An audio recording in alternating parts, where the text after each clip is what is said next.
ఆనాటి ఎంపీ ప్రస్తుతం AP deputy speaker అయినటువంటి రఘురామ కృష్ణరాజు కస్టోడియల్ కేసు సంబంధించి చూసుకున్నట్లయితే కొన్ని కీలకమైన పరిణామాలు అయితే చోటు చేసుకున్న పరిస్థితి అయితే ఉంటుంది. ఎందుకంటే ఏదైతే గత ప్రభుత్వంలో తనని అరెస్ట్ చేయడమే కాకుండా అలాగే కస్టడీలో తీసుకున్న తర్వాత ఈ గుంటూరు సీఐడీ కార్యాలయంలో తనకి టార్చర్ చేశారంటూ కూడా ఏదైతే 2024 కూటమి ప్రభుత్వం ఏర్పడిన తర్వాత ఒక గుంటూరు నగరంపాలెం పిఎస్‌లో కూడా ఫిర్యాదు చేసిన నేపథ్యంలో కూడా ఆ కేసుకు సంబంధించి ఒకవైపు దర్యాప్తు బృందం విచారణ చేపడుతూ వివిధ అరెస్టులు కావచ్చు విచారణ చేపడుతూ ముందుకు వెళ్ళిన పరిస్థితి అయితే ఉంది. ఈ నేపథ్యంలో ఈ యొక్క కేసులోనే అనేక ఆరోపణలు కావచ్చు, అలాగే తను కస్టడీలో తీసుకున్న తర్వాత ఏ విధంగా టార్చర్‌కి గురి చేశారు అని రఘురామ కృష్ణరాజు చేసిన ఫిర్యాదు నేపథ్యంలో కూడా అత్యంత కీలకమైన వారందరూ కూడా ఉన్నారు. వారందరూ కూడా అరెస్ట్ అవ్వడం కావచ్చు, కొంతమంది వచ్చేసరికి విచారణ కూడా ఎదుర్కొన్న పరిస్థితి అయితే ఉంది.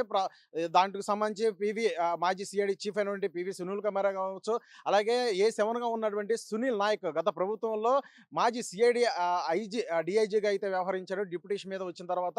అలాగే ప్రస్తుతం చూసుకున్నట్లయితే బీహార్ కేడర్‌కి చెందినటువంటి సునీల్ నాయక్ అలా బీహార్‌లో చూసి అగ్నిమాపక శాఖ కావచ్చు, అలాగే హోంగార్డ్ డిపార్ట్మెంట్‌కి ఐజీగా వ్యవహరిస్తున్నారు.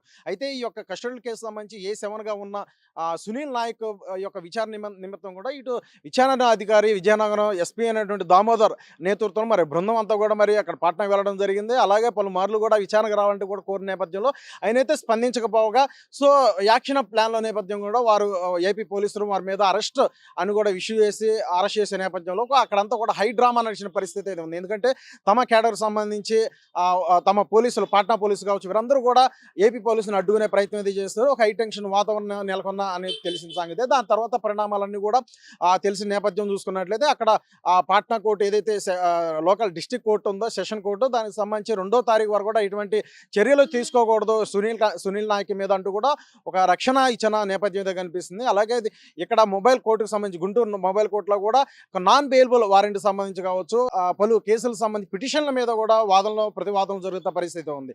సో ఈ నేపథ్యంలో సునీల్ నాయక్ అరెస్ట్ నేపథ్యంలో సో చాలా వరకు కూడా ఒక జటిలం అవుతుందా ఈ యొక్క పరిస్థితి, ఎందుకంటే విచారణ అనేది మరి ముందుకు వెళ్తుందా లేదా అనేది కూడా ఒక సస్పెన్స్ వాతావరణం అయితే దీని మీద అయితే సంతరించుకున్న పరిస్థితి అయితే ఉంది. ఒకవైపు సునీల్ నాయక్ని అరెస్ట్ చేయాలంటే కూడా బిఎన్ఎస్ఎస్ సెక్షన్ 218 సబ్సెక్షన్ 3 క్లాస్ ఏదైతే సబ్సెక్షన్ 3 ప్రకారం ఖచ్చితంగా రాష్ట్ర ప్రభుత్వం అనుమతి ఖచ్చితంగా ఉండాలి అనే సవరిస్తూ కూడా మరి బీహార్ ప్రభుత్వం దానికి సంబంధించి రాష్ట్ర ప్రభుత్వం నుంచి ఒక ఉత్తర్వులు కూడా జారీ చేసింది. ఈ నేపథ్యంలో ఒక పరిస్థితి మరింత జటిలం అవుతుందా అనే దాని మీద కూడా, ఎందుకంటే తను అరెస్ట్ అయితేనే తర్వాత అదుపులో తీసుకున్న తర్వాత విచారణ ముందుకు వెళ్తేనే అసలు ఈ యొక్క కస్టడీల కేసులో ఎవరెవరి పాత్ర ఏ విధంగా ఉందని ఆ కోణంలో కూడా ఇంకా తెలిసే అవకాశం ఉంది.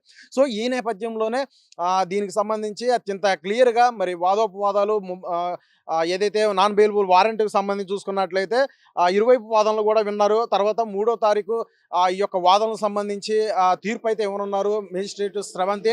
ఈ నేపథ్యంలో అసలు ఈ నాన్ బెయిలబుల్ వారెంట్కి సంబంధించి ఒకవైపు సునీల్ నాయక్ తరపు న్యాయవాదులు కావచ్చు, ఒకవైపు ప్రభుత్వ తరపు నుండి న్యాయవాదులు కావచ్చు, ఇరువైపు నుండి కూడా వాదనలు విన్న తర్వాత మేజిస్ట్రేట్ స్రవంతి అయితే సో 3వ తారీఖు దానికి తీర్పు అయితే ఇవ్వనున్నట్లు కూడా చెప్పడం అయితే జరిగింది. అలాగే ఇటీవల ఏదైతే బీహార్కి సంబంధించి రాష్ట్ర ప్రభుత్వం ఒక ఉత్తర్వులు అయితే జారీ చేసింది, అరెస్ట్ చేయాలంటే కూడా తమ ప్రభుత్వం ఖచ్చితంగా అనుమతి ముందు తీసుకోవాలని ఏదైతే ఈ యొక్క గెజిట్ నోటిఫికేషన్ రిలీజ్ చేసిందో ఈ నేపథ్యంలో దాని మీద ఇటు ఏపీ పోలీసులు మరి హైకోర్టుకు వెళ్తారా లేదంటే సుప్రీంకోర్టుకి ఆశ్రయించాలా అనే ధోరణిలో కూడా వారు ఆలోచిస్తున్న పరిస్థితి నెలకొంది. అలాగే సునీల్ నాయక్ సంబంధించి ఏదైతే ఇటు ముందస్తు బెయిల్ సంబంధించి కూడా మరి హైకోర్టుకు కూడా అది రేపు విచారణకు అయితే రానున్న నేపథ్యం, మరి రేపు విచారణ నేపథ్యంలో ఏ విధంగా మరి హైకోర్టు బెయిల్కి సంబంధించి ముందస్తు బెయిల్ సంబంధించి బెయిల్ ఇస్తుందా లేదా, అసలు ఇటు రాష్ట్ర దానికి సంబంధించి ఏ విధంగా మరి దాని మీద సస్పెన్స్ కూడా కొనసాగుతుంది.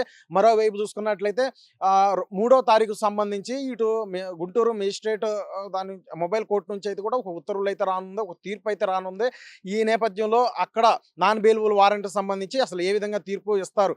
అలాగే ప్రధానంగా ఇటు ఒకవైపు బీహార్ రాష్ట్రం ఏదైతే తమ అధికారులను అరెస్ట్ చేయాలంటే కూడా తమ ప్రభుత్వం ముందు అనుమతి కావాలని చెప్పేసి ఏదైతే గెజెట్ నోటిఫికేషన్ రిలీజ్ చేసిందో దాని మీద ఇటు పోలీసులు హైకోర్టుగా వెళ్తారు లేదా సుప్రీంకోర్టుకి ఆశ్రయించాలన్నారు అనే ఈ యొక్క అన్ని పరిస్థితుల నేపథ్యంలో కూడా చూసుకున్నట్లయితే ప్రస్తుతం త్రిపుల్ కస్టడీ కేసు సంబంధించి విచారణ ఇంకా ముందుకు సాగాలంటే ముందుకు వెళ్ళాలంటే ఈ యొక్క సునీల్ నాయక్ అరెస్ట్ అయితేనే మరింత ముందుకు వెళ్ళే అవకాశం అయితే ఉంది. దీన్ని సాల్వ్ అయ్యే పరిస్థితి అయితే నెలకొంది. సో, ఈ నేపథ్యంలో మరి సునీల్ నాయక్ అనేది మరి వ్యక్తి అరెస్ట్ అవుతారా? లేదంటే వివిధ చట్టాన్ని ఉన్న లూప్ హోల్స్ కావచ్చు వీటన్నిటిని కూడా ఉపయోగించుకొని మరి బయటపడే ప్రయత్నం అయితే చేస్తారా? వీటన్నిటి మీద కాస్త రాజకీయంగా కావచ్చు, లేదంటే మరోవైపు ఇటు లీగల్ పరంగా కూడా చూసుకున్నట్లయితే చాలా వరకు కూడా డెప్త్ అనేది ప్రభావం అయితే కనిపిస్తున్న పరిస్థితి అయితే ఉంది. ఒకవైపు రాజకీయంగా చూసుకున్నట్లయితే అనేక చర్చలైతే జరుగుతున్నాయి బహిర్గతంగా.